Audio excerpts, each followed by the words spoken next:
kí a gbàdúrà. Ọlọ́run ọ̀gá ògo, a dúpẹ́ tó pé ẹ fẹ́ràn wa gan. Ọlọ́run gbàlà torí pé ẹ mú wa mọ ọ̀nà ìyè ànípẹ̀kun yìí. Olúwa dúpẹ́, a yìn yín lógo. Ọlọ́run ìyè àti àánú, à ń lọ sínú ọ̀rọ̀ yín. Ẹ ṣí wa lójú ẹ̀mí. Ẹ jẹ́ kí àwọn nǹkan tí a kò mọ̀ tó pamọ́ nípa ìjọba ọ̀run kó má jẹ́ òwe fún wa, kó lè yé wa gerege. Lónìí ẹ fún wa láyọ̀ yín. Ayọ̀ tí kìí ṣe ti bí nìkan, ṣùgbọ́n tí ó dé ìyè ànípẹ̀kun. Ògo ni forúkọ yín. Ní orúkọ Jésù Kristi Olúwa wa. Àmín. Ògo ni fún Ọlọ́run alààyè. A dúpẹ́ fún àkókò báyìí tí Olúwa mú wa pàdé kí ọ̀rọ̀ rẹ̀ kó lè yé wa. Lónìí gẹ́gẹ́ bí a ti máa ń pàdé fún ọjọ́ ajé fún ìgbélé gbàdúrà ní a máa ń pàdé bẹ́ẹ̀ láìpẹ́ ká fi ọ̀rọ̀ Ọlọ́run jíròrò ká sì gbàdúrà kí ìgbésí ayé wa kó lè tún ní ìtumọ̀ sí níwájú Ọlọ́run. Jọ̀wọ́ fi tayọ̀tayọ̀ sí bẹ́ẹ̀lì rẹ sínú ìwé Fílípì orí 4 ẹsẹ̀ 4 dé 5. Fílípì orí 4 ẹsẹ̀ 4 dé 5. Ṣé o ti ń ṣí? Jọ̀wọ́ ìní ohun tí a ń wò ní ẹ máa yọ̀ nínú Olúwa. Lórúkọ Jésù ayọ̀ rẹ kò ní dínkù. Ayọ̀ rẹ yóò máa pọ̀ sí lórúkọ Jésù. Kí ló ń là kọjá? Kí ló ń rí? Kí ló ń ṣẹlẹ̀ sí ọ? Bàbá mi lọ́lọ́run aláyọ̀. Jẹ́ kí n sọ fún ọ, ayọ̀ wà nínú ayé rẹ, ṣùgbọ́n má gbàgbé o, ayọ̀ tó gbéni dọ́run ló ṣe pàtàkì jù. Jẹ́ ká wò nínú ọ̀rọ̀ Ọlọ́run nínú Fílípì orí 4 ẹsẹ̀ 4. Ẹ máa yọ̀ nínú Olúwa nígbà gbogbo, mo sì tún wí ẹ máa yọ̀. Ẹ jẹ́ kí ìpamọ́ra yín di mímọ̀ fún gbogbo ènìyàn. Olúwa ń bẹ nítòsí. Hallelujah o. Ẹ jẹ́ pé a ti gbọ́ ọ̀rọ̀ Ọlọ́run bẹ́ẹ̀ pé ká máa yọ̀ lẹ́ẹ̀kan sí ẹ máa yọ̀. Ṣùgbọ́n ìpamọ́ra wa ó yẹ kó jẹ́ pé a mọ̀ sí gbogbo ènìyàn. Ìwọ̀ntúnwọ̀nsí wa gbogbo ènìyàn ló mọ̀, ló ń rí pé a ní ìpamọ́ra, a ní ìwọ̀ntúnwọ̀nsí. Ó sì pé Olúwa ń bọ̀ ní tòsí. Bíbọ̀ Olúwa ó kù sí dẹ̀dẹ̀ lórúkọ Jésù.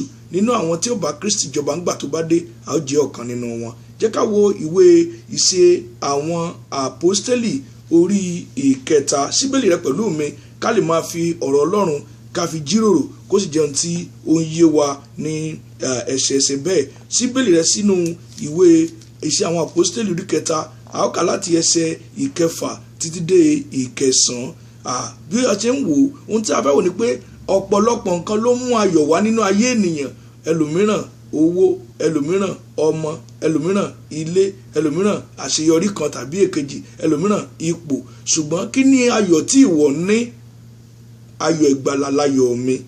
Lẹ́yìn ìgbà bó wá gba ayọ̀ ìgbàlà, ọ̀pọ̀lọpọ̀ ayọ̀ tí ó jẹ́ pé ó tún wà máa tètè wá ìjọba Ọlọ́run àti òdodo rẹ̀ gbó ìtókù àfikún ni fún wa. Lórúkọ Jésù a ó fi òdodo àti wà mọ́, a ó fi kún fún wa. Àwọn nǹkan míì tí a ó ná, tí a ó lò, a ó sì máa yóò fi fún wa. Tuntun pé ó ti sọ pé àwọn ọmọ kìíní ní ṣe aláìní, ebi a sì máa pa wọ́n. Ẹni tó gbẹ́kẹ̀lé Ọlọ́run kò ní ṣe aláìní ohun tó dára. Lórúkọ Jésù ayọ̀ ní tiẹ̀. Ṣùgbọ́n jẹ́ ká wo ohun tó fayọ̀ níhìn àti kí ni ayọ̀ tí à ń sọ. A kàn fẹ́ fi àpẹẹrẹ ohun tó mú ayọ̀ wá, ṣùgbọ́n mo ti kọ́ sọ fún ọ pé máa kọ́kọ́ wá ìjọba Ọlọ́run náà àtòtódó rẹ̀. Láìsí yín ni a ó fi gbogbo yòókù fún ọ tó bá ti ní Jésù nínú ayé rẹ̀. Ṣùgbọ́n jẹ́ pé láì fi àkóso fò, jẹ́ ká wo inú iṣẹ́ àwọn Àpọ́stélì orí 3 yẹn. Ayọ̀ kan ṣẹlẹ̀ nípa orúkọ Jésù ní àyín. Jẹ́ ká wo láti kà á. Mo ń kà láti ṣe Àpọ́stélì orí 3 ẹsẹ̀ 6 dé 9. Pétérù sì wí pé fàdákà àti wúrà èmi kò ní, ṣùgbọ́n ohun tí mo ní èyí ni n ó fi fún ọ. Lí orúkọ Jésù Kristi dìde kí o sì máa rìn. Ayọ̀ wà nínú Jésù Kristi. Ayọ̀ ìgbàlà, ayọ̀ ayérayé, ayọ̀ ìmúláradá, ayọ̀ ìtẹ̀síwájú, ayọ̀ ìgbéga. Gba Jésù lólùgbàlà rẹ kó gba ayọ̀ tí ó péye. Jẹ́ ká tẹ̀síwájú.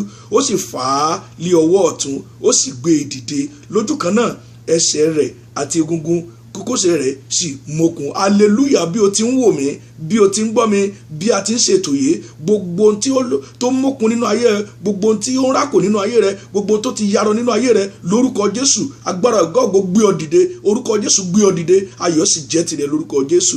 Ní ẹsẹ̀ keje ó sì ń fò sókè, hallelujah. Ẹni tí ò lè rìn ni ẹ ló ń fò sókè. Mo gbàdúrà nínú ipò rẹ, nínú ipò ẹ̀ṣẹ̀, nínú ipò ìbànújẹ́, nínú ipò àìríjẹ, nínú ipò àìmú òní, Olúwa yóò gbé ọ sókè, ó sì máa fò sókè, ó sì dúró, ó sì bẹ̀rẹ̀ sí rìn, ó sì bá wọn wọ inú tẹ́ḿpìlì lọ, ó ń rìn, ó sì ń fò, ó sì ń yin Ọlọ́run lórúkọ Jésù. Ayọ̀ Ọlọ́run yóò mú ọ yìn lórúkọ Jésù Kristi. Gbogbo ènìyàn sì ń rí, ó ń rìn, ó sì ń yin Ọlọ́run. Mo gbàdúrà ìyìn nínú ilé, ìyìn níta, ìyìn nílé ìjọ, ìyìn nílé ìsìn, ìyìn níbi gbogbo, ìyìn tó tọkàn wá yóò bọ́ tiẹ̀, ayọ̀ yóò sì jẹ́ tiẹ̀ lórúkọ Jésù. Gẹ́gẹ́ bí mo ti sọ fún ohun tí à ń wò lónìí ni pé ẹ máa yọ̀ nínú Olúwa.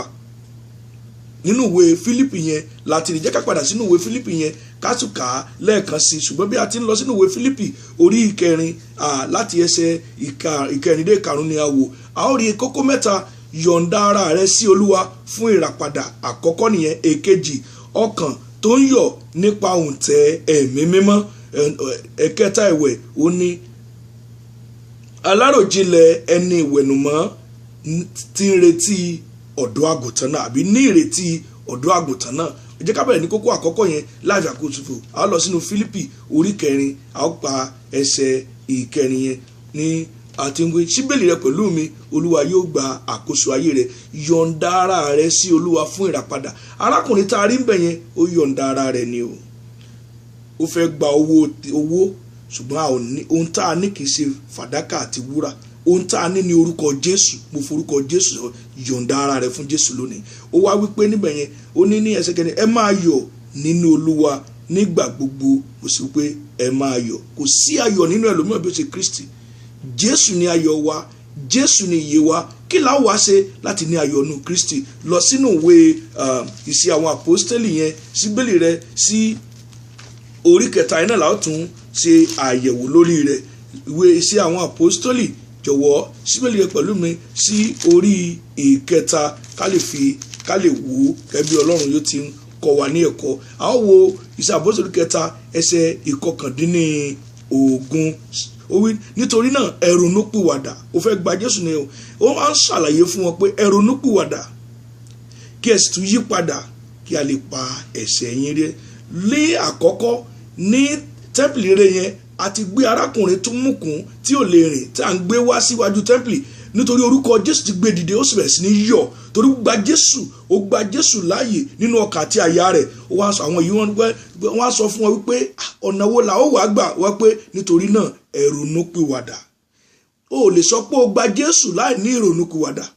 Ohun tó ti ṣe, Ọlọ́run tó ti bàjẹ́, Ọlọ́run tó pọ́nlé nínú ayé rẹ pẹ̀lú ẹ̀ṣẹ̀ àṣedédé, ó ronúpìwàdà. Wá ní ẹ sì tún yí padà. Kò tán. Nígbà tó bá lọ ronúpìwàdà, a fẹ́ rí ìkẹyìn rẹ sí ayé àti ẹ̀ṣẹ̀. Ó pẹ̀yìn dà sí ẹ̀ṣẹ̀ àti àìṣedédé. Ìyẹn ni pé ó yí padà, ó sì tún ronúpìwàdà. Ó kàn ní ronú kó tún máa tẹ̀síwájú. Ó sì ó yí padà kúrò nínú àṣírí wọ̀nyẹn. Ó wá rí kí a lè pa ẹ̀ṣẹ̀ yín rẹ́. Ètò ẹ̀sìn pé ìgbésẹ̀ ìrònúpìwàdà rẹ ní ó mú agbára ìjẹ Jésù Kristi yóò fi pa ẹ̀ṣẹ̀ rẹ. Wo ọ̀dọ́ àgùntàn náà tó mú ẹ̀ṣẹ̀ aráyé lọ. Òun ní ọ̀dọ́ àgùntàn tó lè pa ẹ̀ṣẹ̀ wa rẹ́. Ṣùgbọ́n ó ronúpìwàdà, ó tún yí padà. O ní máa bá ọ̀rẹ́ àtijọ́, ìṣe àtijọ́, ìfẹ́ àtijọ́, ọkàn àtijọ́ ṣe mọ́. Ó ronúpìwàdà. Ó wá pé kí a lè pa ẹ̀ṣẹ̀ yín rẹ́, kí àkókò ìtura bá lè ti iwájú Olúwa wa. Hallelujah o. Kí àkókò ìtura bá lè ti iwájú Olúwa wa. Àkókò ìtura ni àkókò ayọ̀. Ayọ̀ níbí, ayọ̀ lọ́hùn. Ìtura tó nínú Kristi gbà tó bá gba Jésù, ayọ̀ ńlá yóò kó ọkàn rẹ. Ayọ̀ ìgbàlà yóò tọ̀ ọ́ wá. Tí o bá ti gba Jésù tó ti sọnù, tí ìgbésí ayé rẹ, òórùn rẹ, orí jíjí rẹ, orí ìgbésí ayé ọkàn rẹ, tẹ̀mbẹ̀lẹ̀kún, àìpé, àìmọ́ ló wà níbẹ̀. Rò dáadáa. Olúwa ń fẹ́ kí bí Dáfídì ti ṣe tó pé ó bá Olúwa ìwọ nìkan mo ṣẹ̀ sí, tó ṣẹ̀ sí Ọlọ́run. Olúwa dárí àṣírí mi jì mí, mú ẹ̀ṣẹ̀ mi kúrò. Ó wá pé fi mú ìmọ̀ rẹ tọ̀ mí wá, dá ayọ̀ ìgbàlà rẹ padà sínú mi. ayọ̀ ìgbàlà ṣe pàtàkì lórúkọ Jésù. Bí o ti ń ronúpìwàdà tí ò ń yí padà, Kristi tó lè mú tó lè pa ẹ̀ṣẹ̀ rẹ yóò wọnú ayé rẹ, ayọ̀ ìgbàlà yóò jẹ́ tiẹ̀ lórúkọ Jésù. Jẹ́ ká lọ sí kókó kejì lé àìfi àkókò ṣòfò. Àwọn lọ sínú ìwé Róòmù, gẹ́gẹ́ bí o ti mọ̀ pé àyọkà wa nínú Fílípì orí 4 ẹsẹ̀ 4 dé 5 ni, ṣùgbọ́n a fẹ́ wo kókó kejì yẹn, ọkàn tó ń yọ̀ nípa òǹtẹ̀ ẹ̀mí mímọ́. Hallelujah. Òǹtẹ̀ tá a gbé tá a jàn sínú ayé rẹ tí mú ayọ̀ wá, òun ló yẹ kó jẹ́ ẹ̀mí mímọ́. Jẹ́ ká wo bí Bíbélì ti ń kọ́ wa nínú ìwé Róòmù yẹn, ká sì fi tayọ̀tayọ̀ ká tó gba ẹ̀kọ́ tí ó ní fún wa níbẹ̀ yẹn nínú Róòmù orí 14 ẹsẹ̀ 17. Nítorí ìjọba Ọlọ́run kì í ṣe jíjẹ àti mímu. Wo bí bọ́láyọ̀ rẹ wà, ṣé ń jíjẹ mímu ni? Kì í ṣe bẹ́ẹ̀ o, bí kò ṣe òdodo. Ibo ni ayọ̀ rẹ wà? Nínú òdodo ni àlàáfíà àti àlàáfíà gbé pé yóò kún ọkàn rẹ digbí, tó yẹ pé Ọlọ́run ọ̀gá ògo, àlàáfíà tọ́lọ́run wá ojú tí ayé ń fúnni lọ. Òun là ń sọ òdodo Ọlọ́run Kristi ní mú àlàáfíà wá. Èrò tó ní sí ọ, èrò kì í ṣe èrò ibi, ṣùgbọ́n èrò àlàáfíà láti fún ọ ní òpin kan tí ń bọ̀.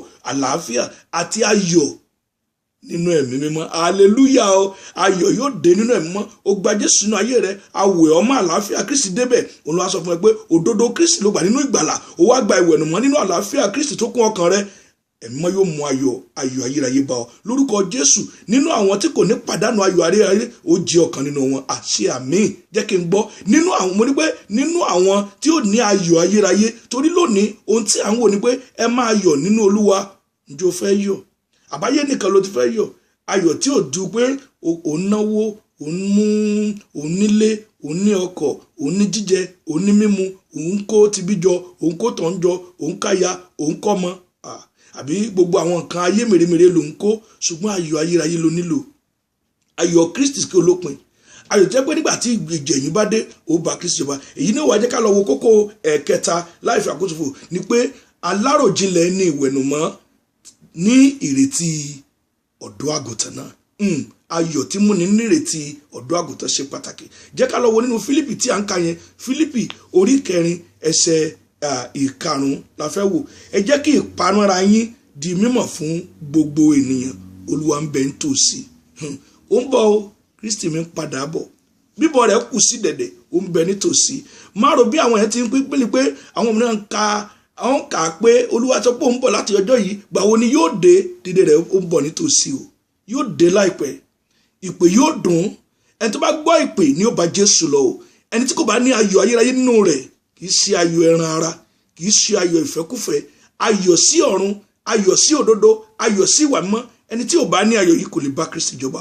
Olúwa ń pè ọ́ o, Jésù mi ń pè ọ́, wá sọ́dọ̀ mi, ìwọ ẹlẹ́ṣẹ̀, wá sọ́dọ̀ mi, ìwọ tó ti ṣìnà kirikiri. Ó ń pè ọ́ ká lè jọ ní ayọ̀ ní ìjọba ọ̀run. Wá sọ pé ìpamọ́ra ó lè máa le, ó lè dàgbé kò ṣeé ṣe, ọ̀nà yìí lè tóró. Nínú ọ̀nà tóró, ǹjẹ́ o ní ìpamọ́ra níbẹ̀? Ǹjẹ́ o ní ìwọ̀ntúnwọ̀nsì tí ó ń ṣe? Àbí gbogbo ẹni jíjẹ, gbogbo ẹni mímu, tọ̀hún níbí, gbogbo òjò ní jíjẹ? Kò yẹ kó rí bẹ́ẹ̀. Àyípadà gbọ́dọ̀ bá, ìpamọ́ra gbọ́dọ̀ bá ọ. Tó bá gbé kí ni o, tó bá fẹ́ ní Jésù Kristi. Olúwa ń bẹ nítòsí. Gbogbo ènìyàn gbọ́dọ̀ rí wa ní bí Kristẹni. Tó bá jẹ́ Kristẹni yẹn pé eléyìí yàtọ̀, ìgbé ayé yàtọ̀, kò báyé rẹ, kò báyé mu, kò báyé lọ. Ìgbé ayé ẹ̀ kò bá a ṣe ń ṣe kọ́ ló ń ṣe, tiẹ̀ yàtọ̀. Lórúkọ Jésù ọ̀tọ̀ lórí ló máa jẹ́, nítorí pé ayọ̀ Kristi, ìgbé ayé Kristi, ìfẹ́ Kristi, ìmọ́lẹ̀ Ọlọ́run ló máa jẹ́ sáyé lórúkọ Jésù Kristi. Jẹ́ ká lọ wò ó kẹ́bí àti pé ó ní Olúwa ń bẹ nítòsí, Jésù mi ń bẹ nítòsí. Ìpè rẹ̀ kò le láti pè, ní ìṣẹ́jú akàn ni yóò dé. Ní ìṣẹ́jú kánmọ́nkóbó tí ó bá ti fún ìpè, àwọn àyànfẹ́ la ó kó lọ, ó ń bẹ nítòsí. Ǹjẹ́ o múra tán? Ronú ayé rẹ̀. Tí Kristi bá dé, ǹjẹ́ o pinnu tán? Ǹjẹ́ o ní ìpòǹgbẹ pé kí láyé jẹ́? Ayé ò jẹ́ nǹkan kan. Kò sí nǹkan tó mú wáyé tó mú lọ́rọ̀ hùn. Jésù ń pè ọ́, kò bá Kristi jọba. Jẹ́ ká lọ wo nínú ìwé Mátíù orí 24 a ó ka ẹsẹ̀ 42. Síbélì rẹ pẹ̀lú mi, jọ̀wọ́ má rò pé a mú ìjọba ìdájọ́ wá bá ọ rárá o, ìjọba ayọ̀ ni. torí wá nínú ayọ̀, nínú àìṣedédé kò ní ayọ̀ kankan. ẹni tí ń ṣe tó wù, tí ń ṣe ìfẹ́ ara rẹ̀ tó lóun láyọ̀, ayọ̀ náà ibo ni ó parí ẹ̀ sí? ọ̀run àpáàdì mọ̀ ni. kò yẹ kémi àti rẹ ká lọ́run àpáàdì. jẹ́ àpàdé níbi Kristi wà. nígbà tí Jésù Kristi wá dé ní ìpè dídé Kristi ó wà ní dèdè, ó súnmọ́ tòsí. ǹjẹ́ o ṣetán wọnú ayé rẹ̀? bẹ́ẹ̀ lè sọ ọ̀rọ̀ kan ó pé nínú ìwé Matthew orí 24 ẹsẹ̀ 42, nítorí náà ẹ máa ṣọ́nà, nítorí ẹ̀yin kò mọ wákàtí tí Olúwa yín yóò dé. ẹ máa ṣọ́nà o, ṣọ́nà rẹ.